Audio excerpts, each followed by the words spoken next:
There was a men's group at a church meeting one Sunday, one afternoon, and they were talking about the best postures for prayer.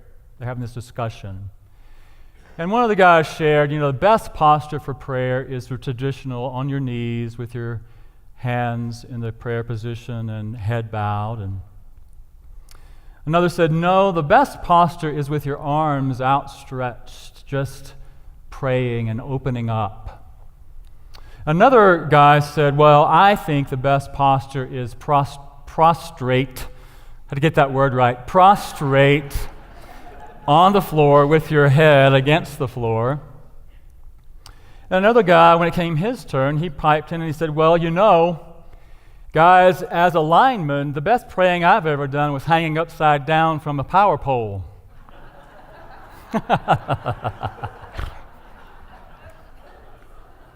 Get it? So prayer and our approach to prayer really is a matter of perspective, sort of where we find ourselves in the moment and what is needed in the moment. A couple of days ago, I saw a video that was posted on I think it's a Facebook video, but Reverend Michelle Madrano, who is a minister at Mile High Church, is doing a series of videos. I think she's calling them Consider This. But she posted one recently in response to a question that she'd received from someone. And the question was, well, how does unity teaching differ from religious science or Centers for Spiritual Living teaching? And she had a very succinct explanation for that. She said basically it's very much a similar teaching, but there are two pretty distinct differences from her perspective. One being that unity does focus more on the Bible and the teachings of Jesus than Centers for Spiritual Living traditionally. Now, not every unity church does, and I guess some Centers for Spiritual Living do more than others. The other thing that she said was that Centers for Spiritual Living have a very definitely outlined practice of prayer, which they call spiritual mind treatment, a 5-step prayer model that they teach pretty much exclusively and how to pray. Unity has its own model for prayer, but not quite as definite and not quite as structured and not quite as not quite as stringent in its application. But, when I was in, and I think some of that is true, I don't disagree with what she had to say. I think there may be, she had a very short time to try to explain it, and those were 2 points that she mentioned. And my experience was, when I was in Science of Mind, which was not at that time Centers for Spiritual Living, but when I was taking classes and learning about spiritual mind treatment, I really got that was the way to pray. You do these steps: recognition, unification, realization. Is that right? Realization, thanksgiving, and release. Is that right? Hi, I remembered. So very definite steps. And so I embraced that. And I embraced the idea that in that way of prayer that you don't speak to God, you don't address God, you don't talk about a God outside of yourself. It's coming from that place of connection with the divine. I know that there is one power. I know God is all that is. I know I am one with that power. I know that power shows up in my life in very specific ways. I know that power is working through me, and I am grateful for that, and I release it. So it is. I claim it. It's a very specific way to pray. And so for many years, even when I got back into unity, I tried to enforce that way of prayer onto other people. So if I have tried to enforce that way of prayer onto you, I apologize right now.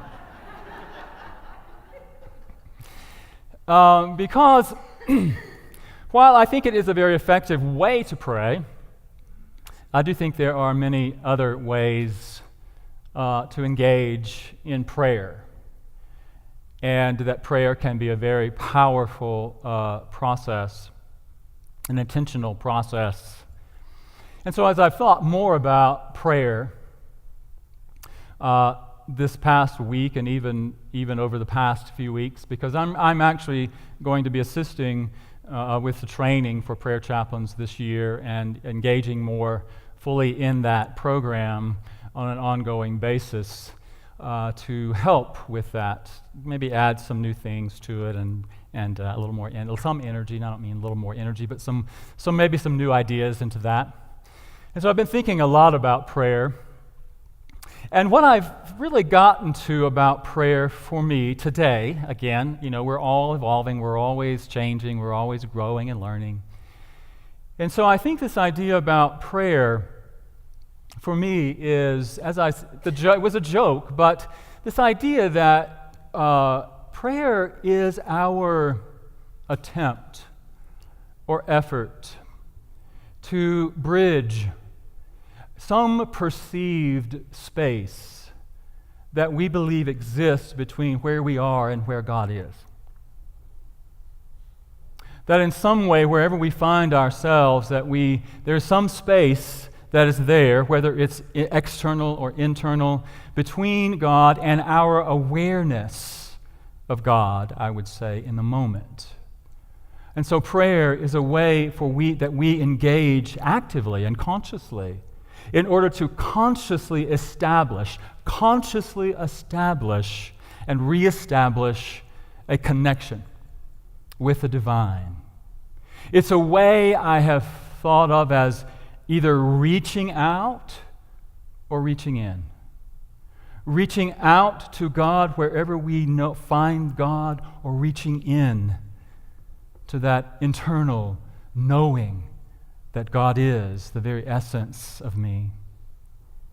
And so as I've thought about that, I thought about, we do reach out.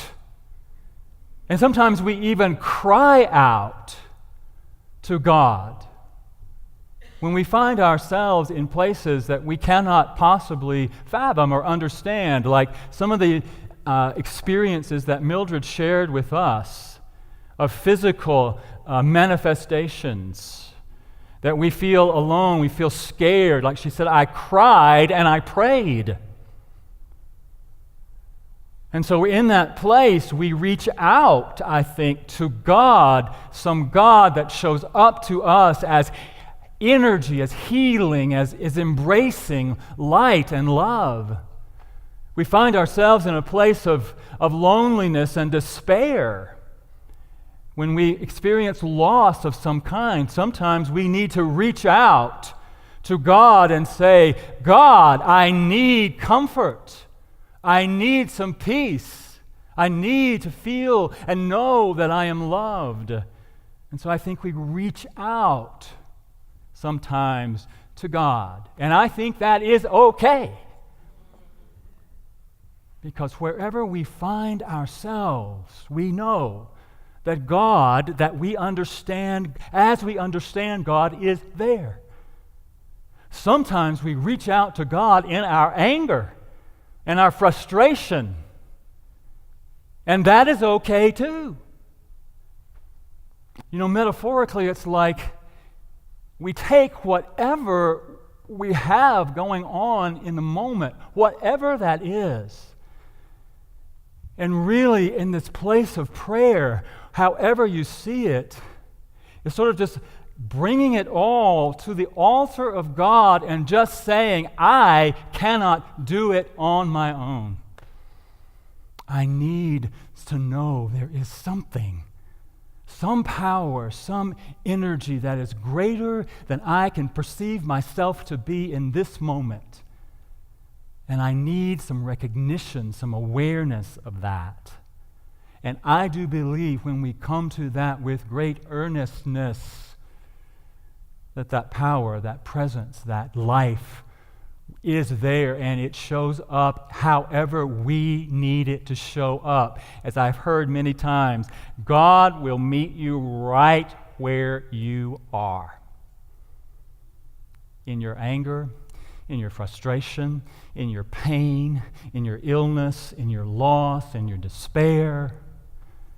that it's okay for us to sometimes cry out and reach out to God when we think, when we feel, when we have the experience of standing in a place where we don't know. We feel alone, we feel frightened, and it's okay.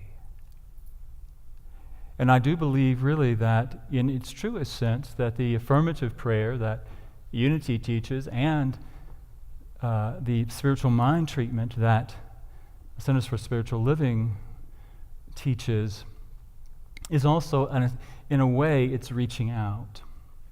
And I want to just explain what I mean by that, in that it's reaching through our words, through our thoughts, through our feeling nature, to attune and to align with what we know in our minds and in our hearts God to be. When we say God is the only power and the only presence active in the universe, God the absolute good, we are aligning our thinking and also aligning our feeling nature, the vibrational of our frequency of our thoughts and our minds with the concept and the idea that God is all and God is absolute good.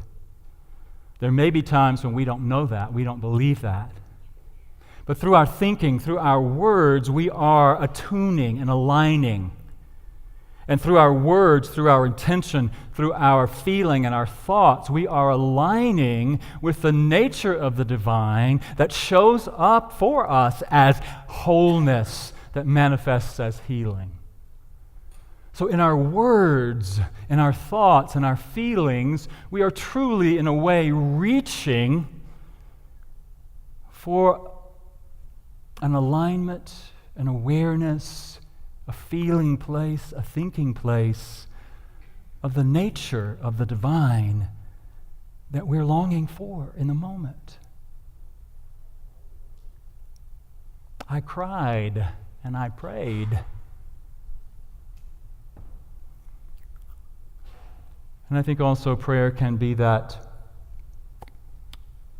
place that I believe of transcendent prayer. I think that was the prayer life of the master teacher, Jesus, where he entered into that place where he knew there was no separation, where he embodied that consciousness of oneness, of unity.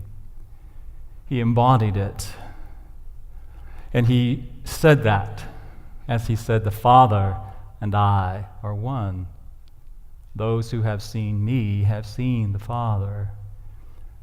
He was an example of one who knew that, who embraced that, who embodied that through his consciousness of prayer. And then through that was able to then hold that, to manifest that, to transmit that to other people so that they received their own healing as well. And so there is that way of praying as well that I think of as more that reaching into that inner awareness, the knowing that God is right here and right now, present. And where we come to a place where we know there's no separation. So I think there are many ways to pray. As Meister Eckhart said, if the only prayer you ever pray is thank you, that will be enough. And so just the prayer of gratitude. Gratitude is a powerful energy, a powerful consciousness, and a powerful place of thought and feeling to be in. We talk about energy, and we talk about energy fields, and we talk about how that our energy fields go out and extend beyond us and touch, and then the energy of a law of attraction that attracts according to energy. When we are in a place of gratitude, we are in an energy field that is going out beyond us and attracting into our lives more to be grateful for. When we're grateful, when we're in a place of gratitude, we cannot be down. We cannot be confused. We cannot be sad. We cannot be in that place of doubt. So it's an opportunity for us to enter into gratitude. What am I grateful for? Just waking up in the morning, making a list of what you're grateful for is a great spiritual practice. Going about your day and extending that gratitude to other people.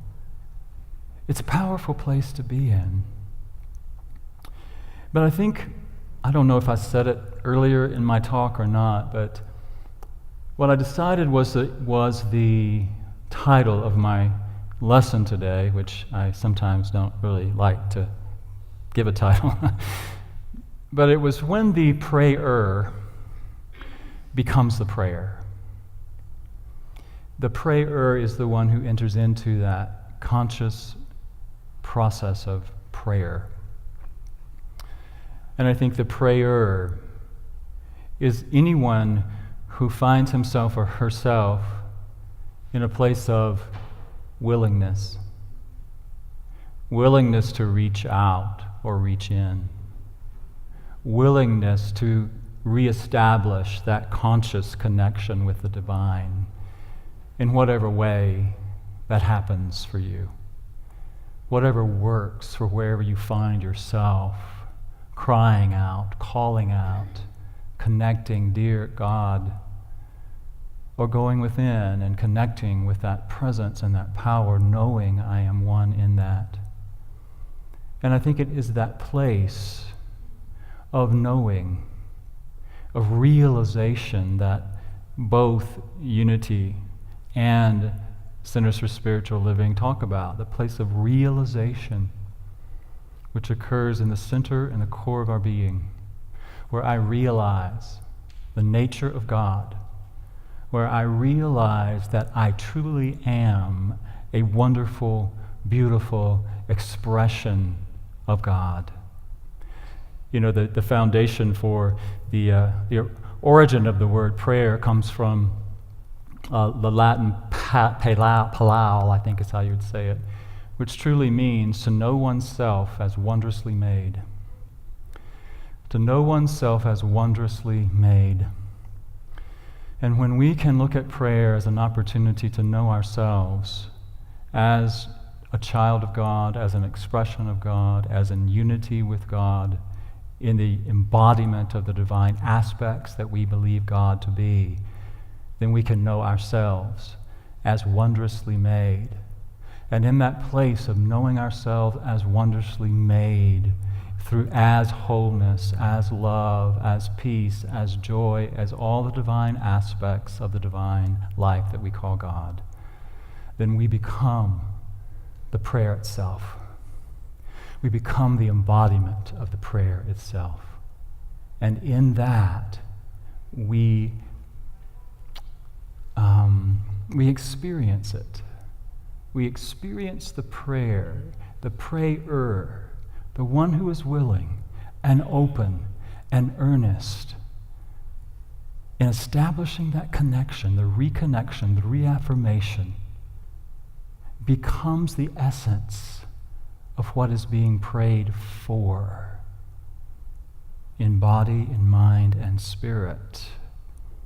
And then I do believe as we become that prayer, then we begin to demonstrate and manifest that prayer.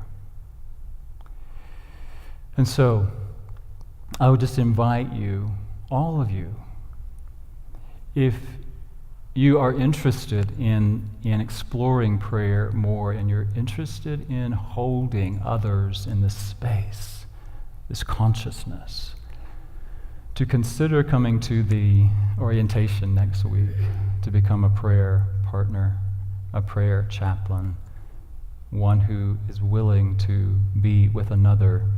Wow, I'm getting a lot of bass up here. Willing to be with another in that space of knowing. Because we all get to those places in our lives when we can't do it by ourselves. We need someone else to help to hold us in that space. And so I invite you into that if you would like. And if you'd just like to learn more about prayer, then I invite you to come to the training as well on October 20th.